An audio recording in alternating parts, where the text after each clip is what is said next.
तो फ्रेंड्स, तो आज की इस वीडियो में हम बात करेंगे excipients used in semi solid doses form. ठीक है।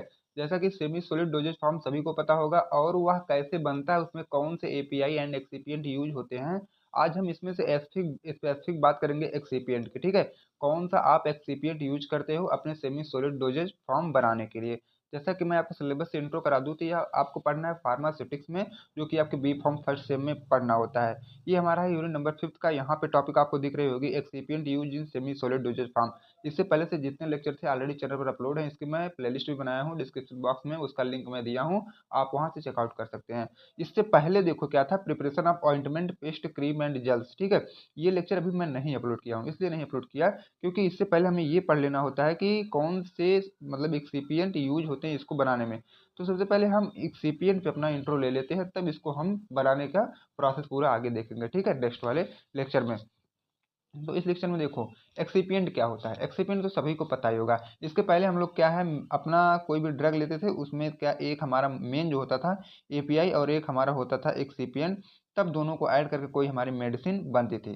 तो जो हमारा एक्सिपिएंट है, इसी के बारे में हमें पढ़ना होता है। तो ये कोई भी मेडिसिन बन रही है, लेकिन हमें यहाँ specific semi solid doses form ही बनाना है। तो सेमी सॉलिड डोजेज फॉर्म बनाने में हम लोग कौन सा एक्सिपिएंट यूज करते हैं।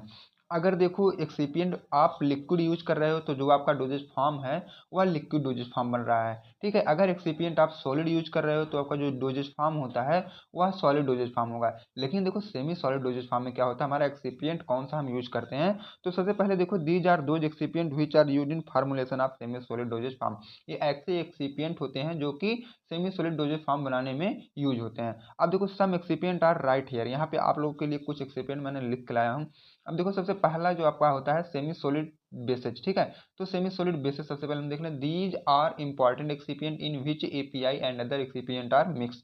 ये बहुत ही इंपॉर्टेंट एक्सिपिएंट होते हैं जिसमें हमारा एपीआई और अदर भी और एक्सिपिएंट होते हैं जो आपस में मिक्स हुए होते हैं। उसके बाद बना लेते हैं अपना सेमी सॉलिड डोजेज फॉर्म।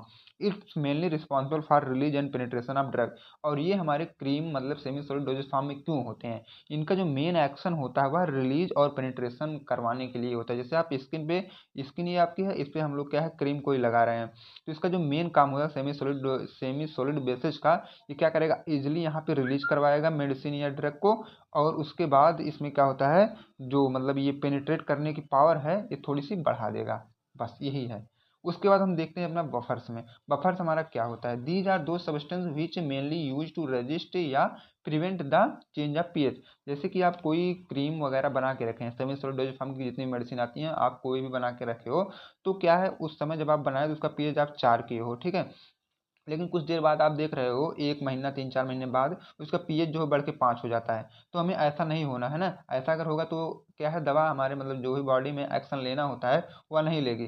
तो हमें 4 पे ही फिक्स रखना है, तब हम उसमें यूज करते हैं अपना बफर। बफर जो क्या करता है, आपके दवा के पीएच को रजिस्ट या प्रिवेंट करके रखता है। ठीक। अब देखो जैसे एग्जाम्पल हमारा सोडियम एसिटेट बफर आप यूज कर सकते हो। अब हम बात करेंगे परमिएशन इनहेंसर की। अब देखो कि ये परमिएशन इनहेंसर क्या होता है। परमिएशन इनहेंसर मतलब, इसके पहले आप लोगों ने डर्मल पेनिट्रेशन वाली वीडियो जरूर देखा होगा। तो डर्मल पेनिट्रेशन में हम यही बता रहे थे कि ये स्किन है मान लो, और स्किन से कितनी तेजी से ड्रग क्रॉस कर रही है। ठीक है। ड्रग कितनी तेजी से हमारी स्किन को क्रॉस करके अंदर जा रही है ब्लड सर्कुलेशन में। परमिएशन इनहेंसर वही होता है, कोई भी क्रीम या सेमी सॉलिड डोजेज फॉर्म हम बना रहे हैं, अगर उसमें परमिएशन इनहेंसर जितना ज़्यादा आप डालोगे उतना ज़्यादा उसका क्या है, पेनिट्रेस पावर या रेट थोड़ा बढ़ जाएगी। अब देखो, this substance which are use to increase the rate of penetration. ऐसे सब्सटेंस होते हैं जिसका यूज हम लोग क्या है, पेनिट्रेशन, ठीक है, पेनिट्रेशन को बढ़ाने के लिए यूज करते हैं। जैसे कि सभी को पता होगा कि ड्रग हम कहाँ पेनिट्रेट करवा रहे हैं, अपने स्किन के ऊपर। ठीक है। तो स्किन का वो सॉरी फ्रेंड, जब हम अपने मेडिसिन का जो पेनिट्रेशन रेट थोड़ा सा बढ़ा देंगे, तो हमारी जो दवा होगी थोड़ा ज़्यादा इफेक्टिव हो जाएगी, फटाक से हमारे ब्लड सर्कुलेशन में आएगी और तुरंत क्या है अपना एक्शन लेगी। ठीक है। इसका अगर आप एग्जाम्पल देखो तो होता है मेथनॉल। और भी होते हैं, बट मैं एक यहाँ के लिए दिखाऊँ।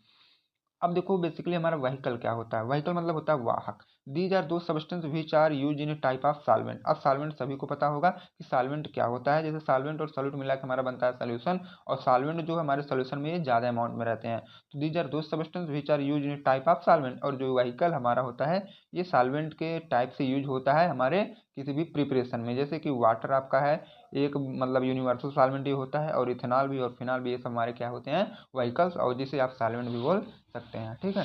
अब हम देख लेते हैं अपना नेक्स्ट जो आपका है ये एंटीऑक्सीडेंट।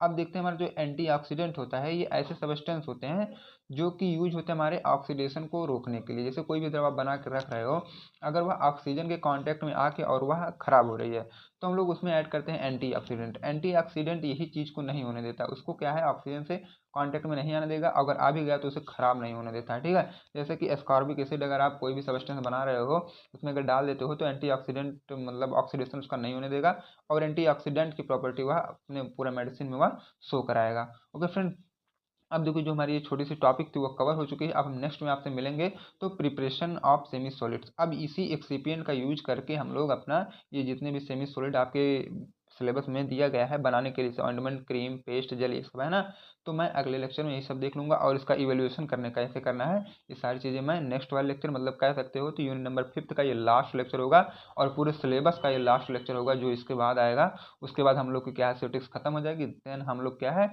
इंपॉर्टेंट क्वेश्चन सॉल्यूशन के साथ फटाफट कवर कर लेंगे। ओके फ्रेंड, थैंक यू, मिलते हैं नेक्स्ट वीडियो में।